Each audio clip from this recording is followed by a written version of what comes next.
크리스천 점성술 18번째 시간입니다.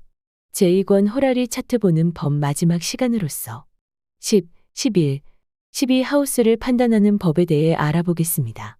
10하우스는 직업운, 11하우스는 친구 관계, 12하우스는 감금 상태를 다루는데 윌리엄 릴리는 이 세 가지 분야에 대해 비교적 짧게 다루며 책을 마무리하고 있습니다. 우선 10하우스에서는 전형적인 직업운을 다루는데요. 취업, 직업 적성, 승진, 퇴사에 대한 질문이 여기에 포함됩니다. 이때 1하우스와 그 로드를 의뢰인의 지표성으로 보며 10하우스와 그 로드를 해당 직위나 직업의 지표성으로 삼습니다.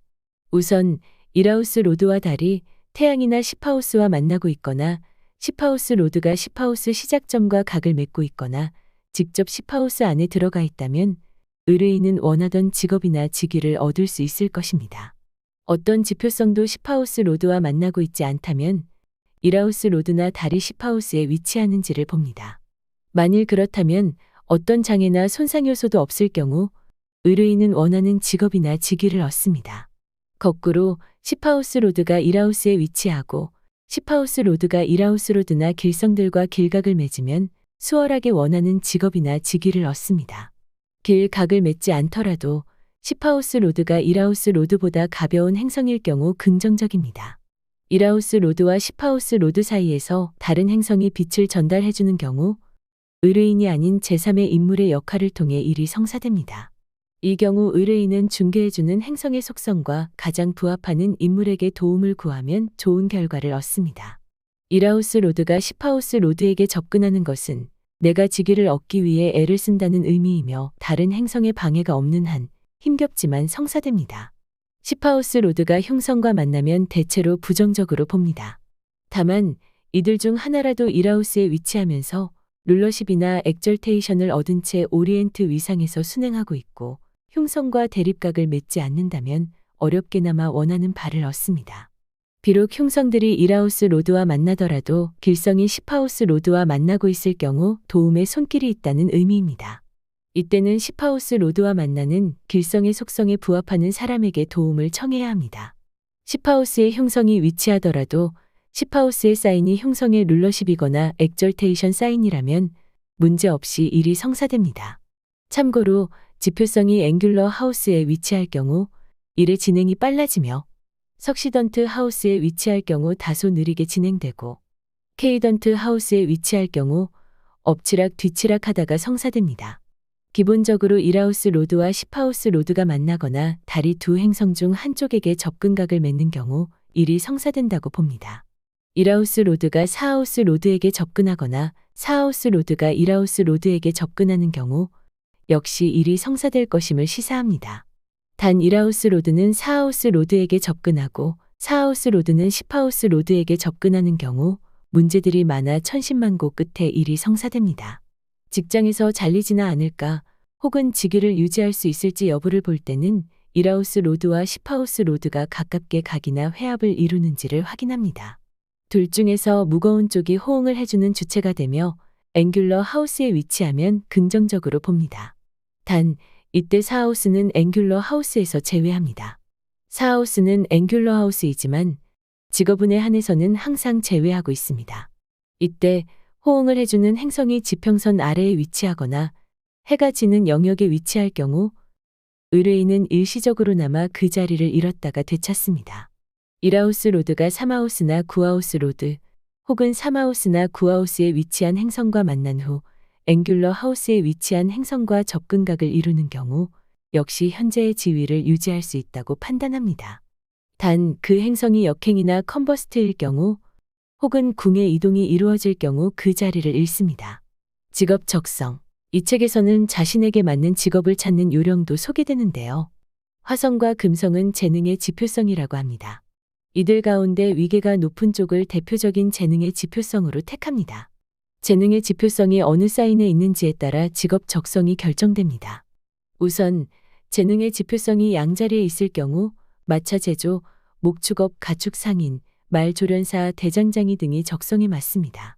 보시다시피 원래 책에서는 16세기의 사회를 기준으로 인기 직업을 예시하고 있기 때문에 오늘날과 맞지는 않지만 왜 그런 직종을 이야기하는지 그 원리를 잘 이해해보고 오늘날의 직종으로 해석해볼 필요가 있습니다. 그 원리는 사인의 특징들을 보고 화토공수 가운데 어떤 원소로 이루어져 있고 어떤 행성이 지배하는지 그리고 활동궁인지 고정궁인지 변통궁인지를 보는 것입니다. 가령 위의 예를 보면 양자리가 짐승 사인이므로 짐승 관련 직종이 제시되고 화성이 지배하는 사인이므로 불과 쇠를 다루는 직종도 함께 제시한 것으로 보입니다. 이와 같은 식으로 사인별 직업 적성을 추정하게 됩니다. 다음, 재능의 지표성이 황소 자리에 위치할 경우 농업, 식목업, 원예업, 곡물 매매업이 주류가 되며 그 밖에도 방목해서 가축을 키우는 일이나 여성과 관련된 일도 많습니다. 여기서는 황소 자리가 흙의 사인이기 때문에 농사 관련 업종이 많이 보이고 추가로 금성이 지배함으로 여성 관련 일도 이야기합니다. 재능의 지표성이 쌍둥이 자리에 위치할 경우 분석, 회계, 금융, 측량, 화가 등에 알맞습니다. 쌍둥이 자리가 수성의 사인이므로 지식과 계산이 필요한 직종에 맞다고 보고 변통궁이므로 유동성이 지배하는 금융과 관련된 직종이 제시된 것으로 보입니다. 사자 자리에 위치할 경우 서비스 업종, 불과 뜨거운 물건을 다루는 직업, 사냥꾼, 불을 써서 만드는 철강이나 유리, 정밀 기계 관련 업종 등이 맞습니다. 처녀 자리에 위치할 경우 참모, 교사, 출판 인쇄업 등에 알맞으며 능력 있는 정치가나 상담가가 될 수도 있습니다. 천칭 자리에 위치할 경우 연예인, 인플루언서, 사치품 유통, 교육자, 그리고 협상가로 맞습니다. 전갈 자리에 위치할 경우 의사, 약사, 금속 제품 제조, 양조, 해운 등에 맞습니다. 사수 자리에 위치할 경우 과학자, 종교인, 요리사, 식품 사업 등에 알맞습니다. 염소 자리에 위치할 경우 식자재 유통, 수의사, 보석상, 농사, 생필품 유통에 맞습니다. 물병 자리에 위치할 경우 조선업이나 해운 관련 직종이 맞습니다. 물고기 자리에 위치할 경우 연예인, 양조업, 수산업 등에 맞지만 직업에 헌신하기보다는 놀기를 더 좋아합니다. 다음은 11하우스에 관한 판단에 대해 알아보겠습니다. 11하우스는 교우관계, 소원성취, 국고, 공금 등을 담당하지만 실생활에서는 소원성취와 교우관계를 많이 보게 됩니다. 우선 의뢰인이 바라던 바가 이루어질지를 물어볼 때는 11하우스를 봅니다. 11하우스 로드가 위계가 높고 상태가 좋으면서 1하우스 로드와 길각을 맺고 있다면 질문 당시 의뢰인이 바라던 바가 이루어질 것임을 시사합니다. 그 밖에도 1하우스 로드와 11하우스 로드 사이에 호응이 이루어져 있거나 길각을 이루거나 빛의 전달이 이루어질 때 혹은 11하우스 로드가 1하우스에 위치할 때 바라던 바가 실현됩니다. 이런 조건이 갖춰지지 않았을 경우 1하우스 대신 달을 봅니다. 달 역시 이런 조건을 충족시키지 못하면 바라던 바가 실현되지 않는다고 봅니다.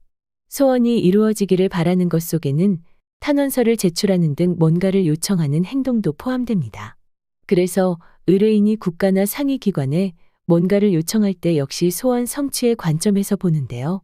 11하우스 로드가 1하우스에게 접근하거나 1하우스 로드가 11하우스 로드에게 접근하는 경우 그 요청은 받아들여집니다.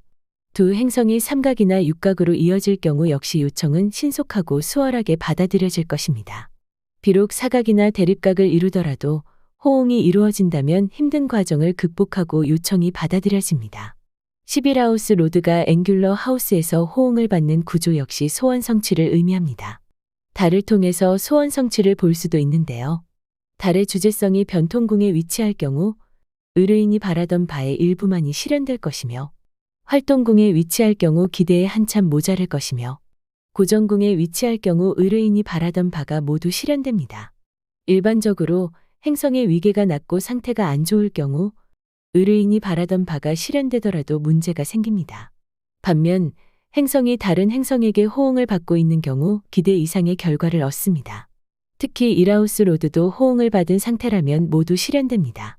구체적인 내용이 없이 막연하게 소원 성취 여부를 봐달라고 할 경우도 있는데요. 그때는 1하우스 로드나 달이 길성과 접근각을 이루는지를 봅니다. 만일 각을 맺는 경우 실현될 것이고 각을 맺지 않을 경우 실현되지 않을 것이라고 판단합니다. 이때 길성이 앵귤러 하우스나 석시던트 하우스에 위치해야 도움이 됩니다. 반면에 의뢰인이 바라는 바가 구체적으로 어떤 것인지를 밝혔다면 해당 사안을 담당하는 하우스의 로드를 지표성으로 보고 위와 같은 방식으로 판단합니다. 친구들과의 화합 여부. 의뢰인이 어떤 친구들 그룹의 일원이 되어 잘 지내게 될지 여부를 볼 때 역시 11하우스에서 확인합니다. 1하우스 로드와 달이 11하우스 로드에게 접근각을 이루고 있다면 일단은 그 그룹의 일원이 됩니다.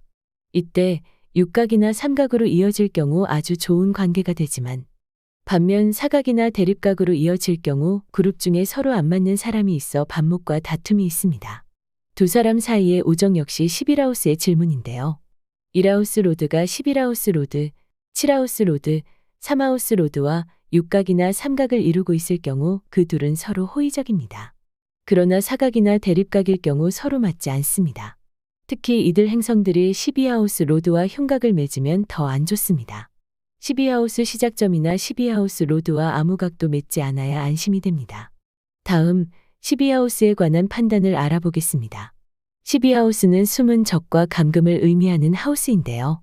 숨은 적이란 나를 미워하거나 공격하는 알 수 없는 누군가를 의미합니다. 숨은 적을 알아보려면 12하우스 로드가 1하우스 로드와 사각이나 대립각을 맺으며 접근하는지를 봅니다. 그렇다면 누군가가 해코지한다고 생각할 수 있습니다. 숨은 적의 정체를 추정하려면 12하우스의 로드의 상태를 봐야 합니다. 가령 12하우스 로드가 6하우스에 위치하거나 6하우스 로드와 만나는 경우, 혹은 6하우스 로드가 12하우스에 위치하는 경우 숨은 적은 원인을 알 수 없는 질병에 시달리고 있다고 봅니다. 반면 12하우스 로드가 10하우스 로드와 만나는 경우 숨은 적은 고위층의 지원을 받고 있습니다. 감금된 인물의 석방 여부. 12하우스에서 말하는 감금은 구체적으로 교도소에 구속되거나 병원에 입원한 것을 예로 들 수 있습니다. 교도소나 병원 말고도 구속이나 다름없이 벗어나지 못할 상황에도 대입할 수 있을 것입니다. 감금된 사람에 대한 문의를 받았다면 의뢰인과 감금당한 사람의 관계를 확인하고 그 관계에 해당하는 하우스를 기준으로 지표성을 결정해야 합니다. 그 지표성을 통해 향후 상태 변화를 예측하는데 이때 달도 함께 봅니다. 달의 운행 속도가 빠른 경우 빨리 감금에서 풀려나고 느리면 늦게 풀려납니다. 달이 3하우스나 9하우스에 위치한 행성에게 힘을 전한다면 곧 석방된다고 봅니다. 달이 9하우스 로드나 3하우스 로드에게 빛을 전하는 경우 역시 마찬가지입니다. 단, 이때는 9하우스 로드나 3하우스 로드가 앵귤러 하우스에 위치하지 않아야 합니다. 이런 구조가 없다면 달 대신 1하우스 로드를 마찬가지 방법으로 보고 향후 진행 상황을 예측할 수 있습니다. 참고로 감금된 사람의 지표성이 여성의 사분원에 위치하는 경우 신속하게 석방될 것이지만 그렇지 않을 경우 늦게 풀려난다고 보며 활동궁에 위치할 경우 풀려났다 다시 감금되기를 반복합니다. 석방이 어렵다고 보는 경우는 다음과 같습니다. 첫째, 앵귤러 하우스의 로드들이 앵귤러 하우스에 위치할 경우. 둘째, 1하우스 로드가 4하우스에 위치할 경우. 셋째, 1하우스 로드가 12하우스에게 힘을 전하거나 12하우스 로드가 1하우스에게 힘을 전하는 경우. 넷째, 1하우스 로드가 앵귤러 하우스에 위치하는 행성에게 힘을 전하는 경우 등입니다. 그 행성이 흉성, 8하우스 로드 등이라면 최악입니다. 달이 1하우스 로드에게 힘을 전하는 것 역시 흉하다고 보는데 이때 앵귤러 하우스에 운행 속도가 느린 행성이 위치한다면 더욱 흉하며 역행하는 행성은 석방이 지체됨을 암시합니다. 감금된 사람의 지표성이 컨버스트 상태인 경우 석방이 어렵다고 봅니다. 마지막으로 이 책에는 전쟁 포로가 언제 풀려날지, 마법의 저주를 받고 있는지, 저주를 어떻게 푸는지 주술적인 방법까지 이야기하는데요. 이 항목은 오늘날 실용성이 없어 보여 생략하기로 하겠습니다. 이상 크리스천 점성술 2권의 마지막을 구성하는 10하우스, 11하우스, 12하우스 편을 살펴봤습니다. 세 가지 하우스 가운데 11하우스와 12하우스의 주제는 실제 생활과 연관성이 작기 때문인지 책 내용은 매우 간단합니다. 11하우스와 12하우스는 뭔가 많은 것이 밝혀지지 않은 영역으로 보입니다. 가령 11하우스의 경우 소원 성취를 다루고 있고 12하우스의 경우 마법과 주술을 다룹니다. 복을 빌고 막연한 희망과 기대를 품는 것 그리고 마법과 주술을 활용하는 것은 다른 차원의 힘을 빌리는 것이라고 할 수 있습니다. 12하우스로 갈수록 초현실적이고 비정상적인 차원과 연결되는 경향을 보입니다. 윌리엄 릴리의 점성학은 실용적이고 현실적인 내용이 주가 되며 초월적이거나 정신적, 심리적인 것은 거의 언급하지 않습니다. 하지만 19세기 이후로 무의식이나 영적, 심리적 영역 등 다양한 관점들이 추가되었습니다. 그 가운데는 11하우스나 12하우스의 사안이 많고 향후 더욱 풍부한 내용이 추가될 것으로 보입니다. 그것은 천왕성과 해왕성이 발견되고 11하우스와 12하우스의 지배행성으로 배정하게 된 것과도 관련이 있습니다. 19세기 이후의 점성학적 관점에 대해서는 이전에 올린 별들의 메시지 시리즈를 참고해 주시기 바랍니다. 오늘은 여기까지 하고 다음 시간에 뵙겠습니다. 감사합니다.